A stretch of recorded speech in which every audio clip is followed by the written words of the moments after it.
Assalamualaikum warahmatullahi wabarakatuh.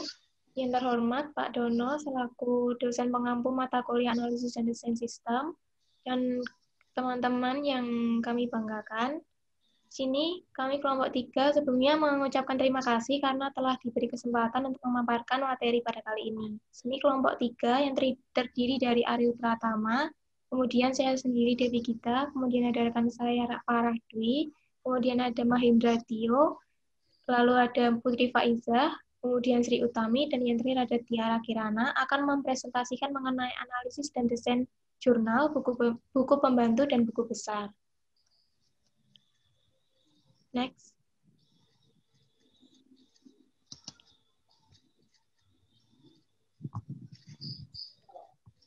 Nah, di sini yang pertama adalah membahas mengenai jurnal. Jurnal adalah formulir yang digunakan untuk mencatat setiap jenis transaksi yang dilakukan secara sistematis dan rinci. Jurnal dalam akuntansi dibagi menjadi 2 jenis, yaitu jurnal umum dan jurnal khusus.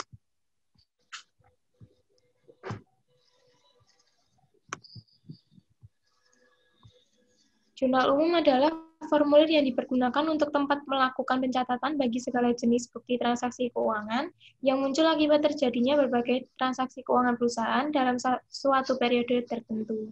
Kemudian yang jurnal khusus adalah pencatatan transaksi yang terjadi dalam perusahaan dan dikelompokkan dalam jenis yang sama, sering terjadi dan berulang dalam satu periode akuntansi, baik bulanan, triwulan, maupun tahunan.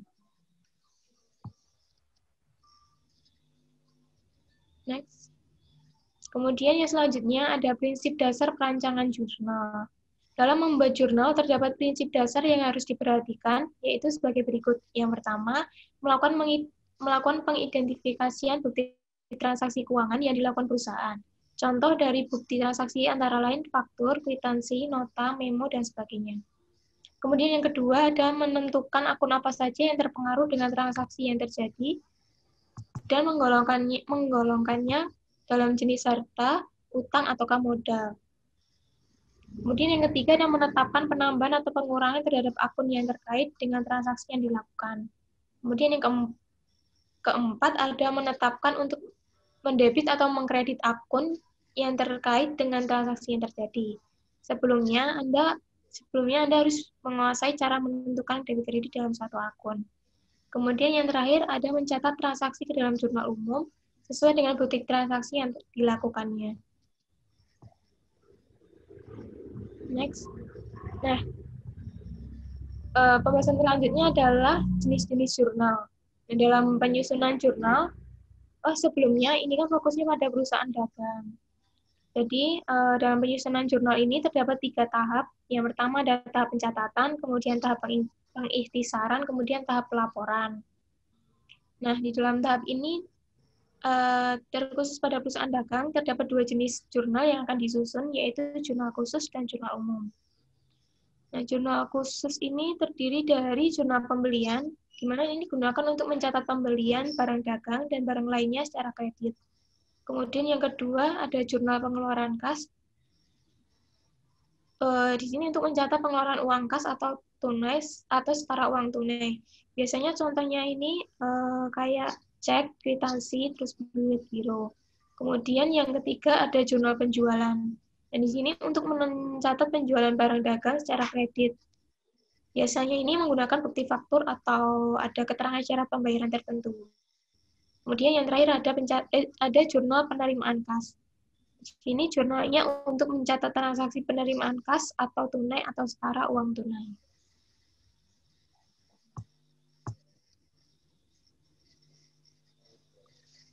Next.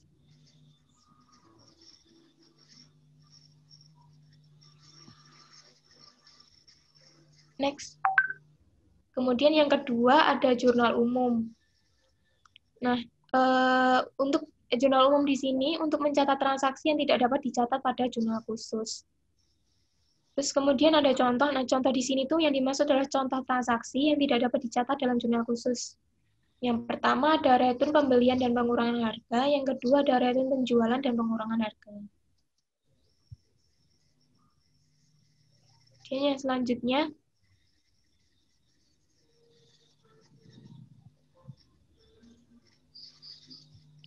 Next. Kemudian yang selanjutnya ada tahap pengikhtisaran. Nah, pada tahap ini hanya meliputi penyusunan jurnal penyesuaian. Untuk jurnal penyesuaian ini digunakan untuk menyesuaikan akun real dan akun nominal agar menunjukkan keadaan keuangan yang sebenarnya pada akhir periode. Sini pencatatan jurnal penyesuaian terdiri dari dua. Yang pertama adalah jurnal penyesuaian untuk persediaan barang dagang, di mana terdapat dua metode. Yang pertama, metode dasar laba rugi. Sini hanya menyesuaikan akun persediaan barang dagang pada awal periode dan akhir periode. Kemudian yang kedua, terdapat metode harga pokok penjualan atau HPP. Sini metodenya hanya melibatkan akun-akun persediaan barang dagang, pembelian, beban angkut pembelian, retum pembelian, dan pengurangan harga. Kemudian ada potongan pembelian. Kemudian yang kedua ada jurnal penyesuaian untuk transaksi lainnya. Di sini penyusunannya sama dengan penyusunan jurnal penyesuaian pada perusahaan jasa. Kemudian yang oleh Tiara. Selanjutnya ada jurnal penutup. Jurnal penutup ini untuk mengenolkan akun nominal atau akun sementara melalui ikhtisar laba rugi pada akhir periode akuntansi. Akun yang perlu ditutup adalah akun nominal bersaldo debit, akun nominal bersaldo kredit, akun laba rugi, dan juga akun price. Selanjutnya. Kemudian ada jurnal pembalik. Jurnal pembalik ini berfungsi untuk membalikkan jurnal penyesuaian tertentu. Tujuannya untuk menghindari kesalahan pencatatan dan untuk memudahkan pencatatan saksi pada periode berikutnya. Akun yang diperlukan untuk jurnal pembalik ini adalah yang pertama ada beban dibayar di muka yang dicatat sebagai beban, pendapatan diterima di muka dicatat sebagai akun pendapatan, beban yang masih harus dibayar, dan juga pendapatan yang masih harus diterima. Selanjutnya. Kemudian ada buku besar atau ledger. Buku besar atau ledger merupakan kumpulan akun yang digunakan untuk meringkas transaksi yang telah dicatat dalam jurnal. Nah, buku besar ini dibagi jadi dua. Ada buku besar utama dan juga buku besar pembantu. Buku besar utama dibagi menjadi dua, yaitu ada rekapitulasi jurnal khusus, yaitu gambaran ringkas keseluruhan transaksi yang terdapat pada jurnal khusus yang disajikan sesuai akun masing-masing. Kemudian ada buku besar utama, adalah kumpulan akun sejenis selama satu periode yang pencatatannya bersumber dari jurnal khusus dan jurnal umum. Kemudian ada buku besar pembantu. Buku besar pembantu ini terdiri dari dua, yaitu ada buku besar pembantu piutang dan juga pembantu utang. Untuk piutang sendiri adalah buku besar yang memuat catatan terperinci mengenai piutang dagang berdasarkan nama pelanggan, sedangkan buku besar pembantu utang adalah buku besar yang memuat catatan terperinci mengenai utang berdasarkan nama pemasok. Nah, selanjutnya ada jenis-jenis media. Jenis-jenis media ini bisa berupa paper atau kertas dan juga berupa elektronik. Untuk elektronik sendiri bisa berupa software, perangkat-perangkat lunak. Kemudian ada klasifikasi rekening. Klasifikasi rekening ini dibagi menjadi dua, yaitu ada rekening real dan juga rekening normal, nominal.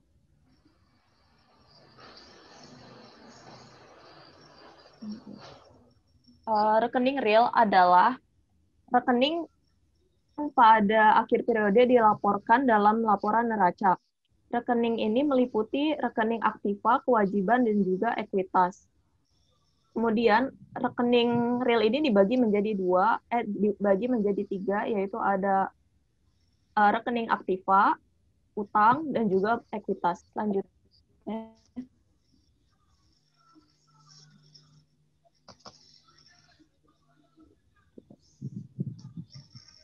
Nah, untuk rekening nominal ini yaitu rekening yang pada akhir periode dilaporkan dalam laporan laba rugi.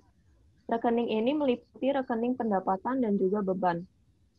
Rekening pendapatan atau penghasilan adalah hasil bruto yang diterima oleh perusahaan dalam melakukan operasionalnya. Contohnya, ada pendapatan jasa penjualan barang dagang, sedangkan pendapatan di luar usaha seperti pendapatan bunga dan juga pendapatan dari aktiva tetap. Kemudian ada rekening beban.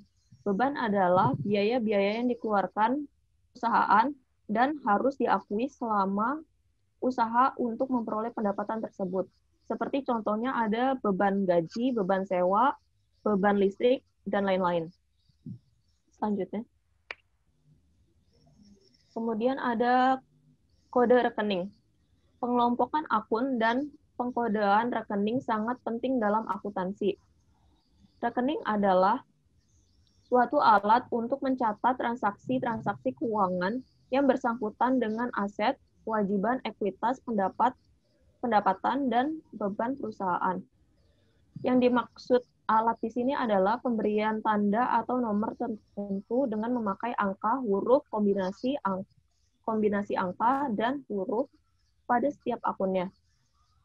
Aturan pendebitan atau pengkreditan akun atau rekening dalam perusahaan yaitu dibagi menjadi 3, yaitu ada aset, kewajiban, dan juga ekuitas.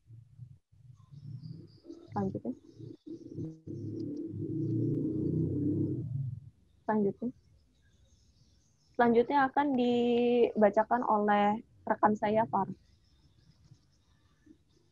Selanjutnya di sini ada jenis-jenis kode akun. Dalam suatu sistem akuntansi, perusahaan memberikan kode akun tergantung pada keanekaragaman transaksi dan jumlah transaksi yang terjadi.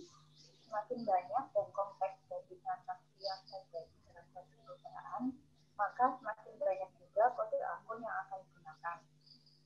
Kode akun ini terdiri dari beberapa, yaitu kode numeralial, kode desimal, kode mnemonik, serta kombinasi huruf dan angka. Selanjutnya,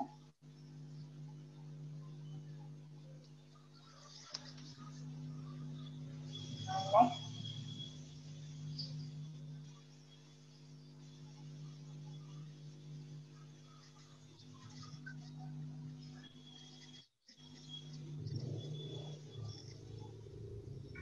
Nah, di sini terdapat contoh rekening dari perusahaan dagang. Rekening dari perusahaan dagang ini pertama, untuk perkiraan neraca itu dibagi atas 3 bagian, yaitu aktiva, kewajiban, dan modal.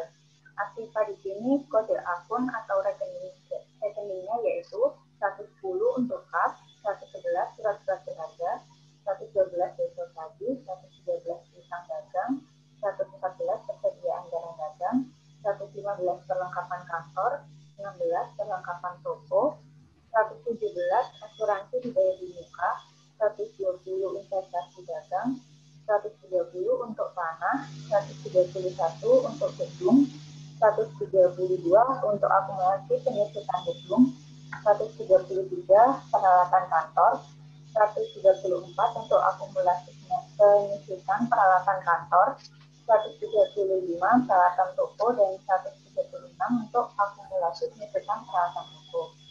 Kemudian untuk kewajiban sendiri, contoh-contoh rekeningnya yaitu terdiri dari 210 sebelumnya.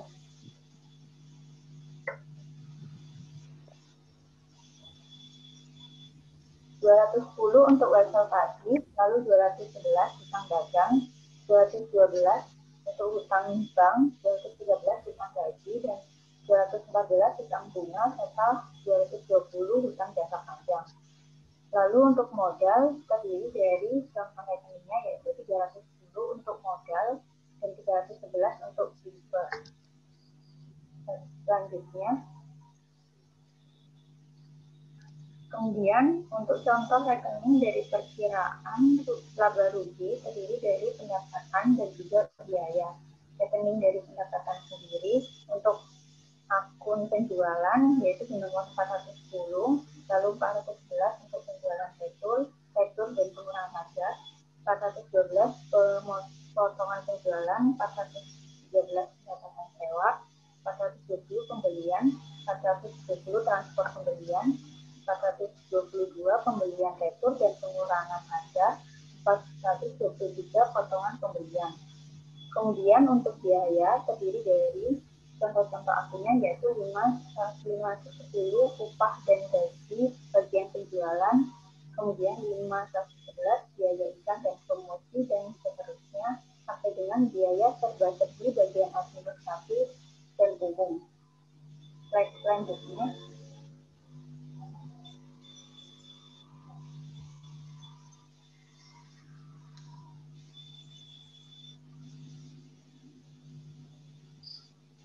Nah, di sini dijelaskan tentang tujuan kode rekening, pengelompokan akun dan pengkodean rekening dalam akuntansi. Tujuan dari penggunaan akun atau rekening yaitu untuk memudahkan proses pencatatan, pencarian, dan penyimpanan serta pembebanan yang dituju pada setiap akun yang akan menjadi dasar penyusunan laporan keuangan.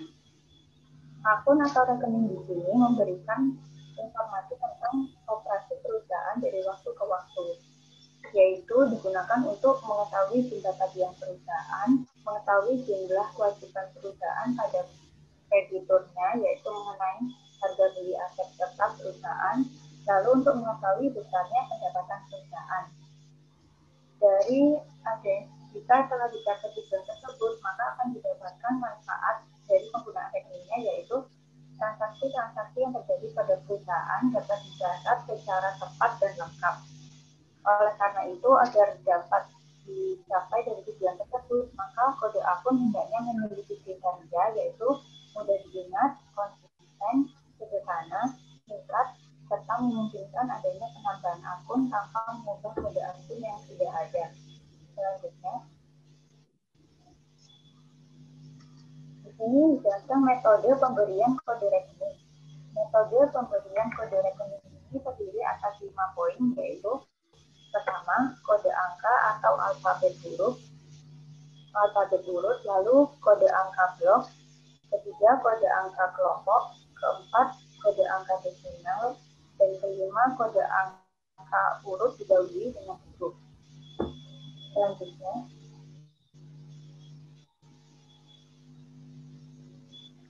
pertimbangan pemberian kode rekening. Dalam mempertimbangkan pemberian kode rekening harus terdapat 3 hal, yaitu pertama, logis, memenuhi kebutuhan pemakai dan metode pengolahan data yang digunakan. Lalu setiap kode mewakili secara unik unsur yang diberikan kode. Kemudian desain kode harus mudah disesuaikan dengan tuntutan perubahan. Selanjutnya,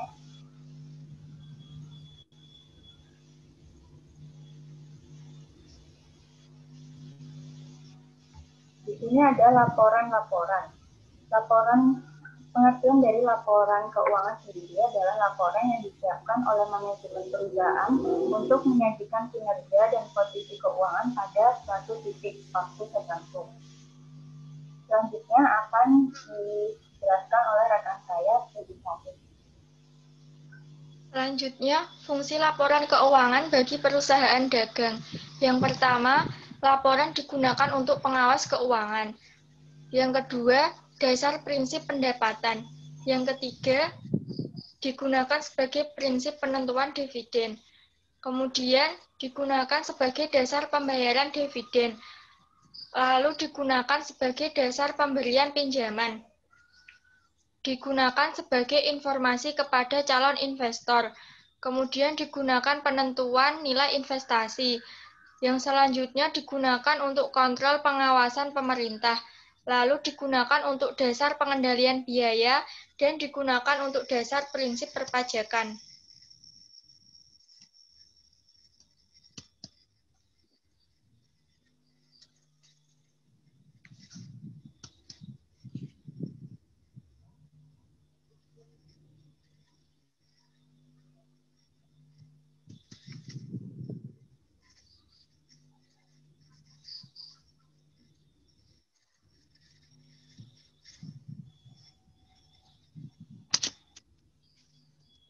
Kemudian jenis laporan keuangan.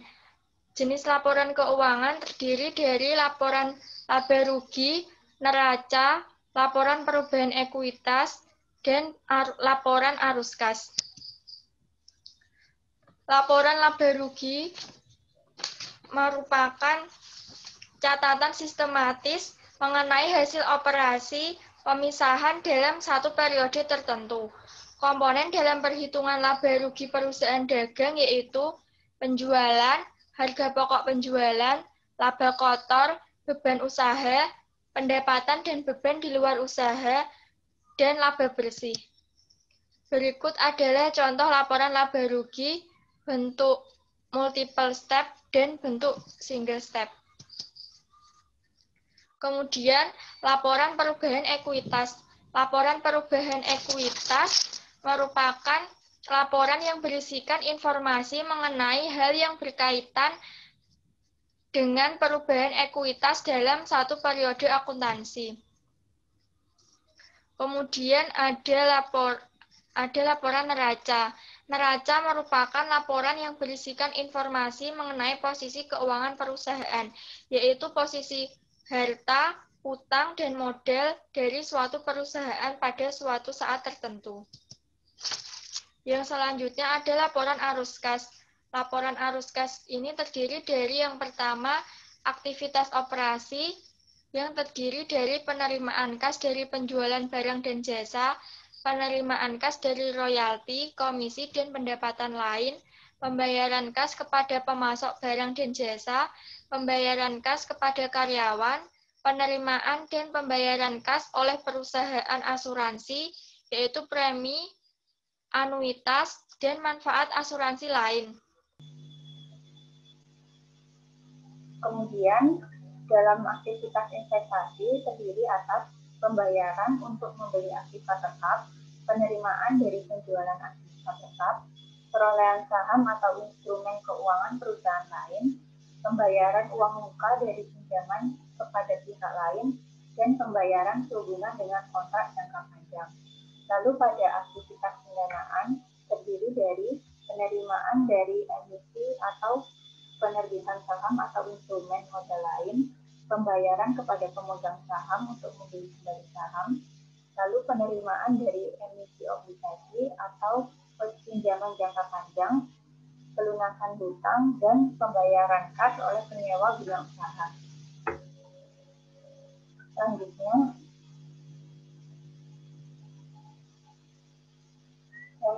sekian presentasi dari kelompok kami. Apabila ada pertanyaan, bisa ditanyakan pada pertemuan atau pilihan selanjutnya.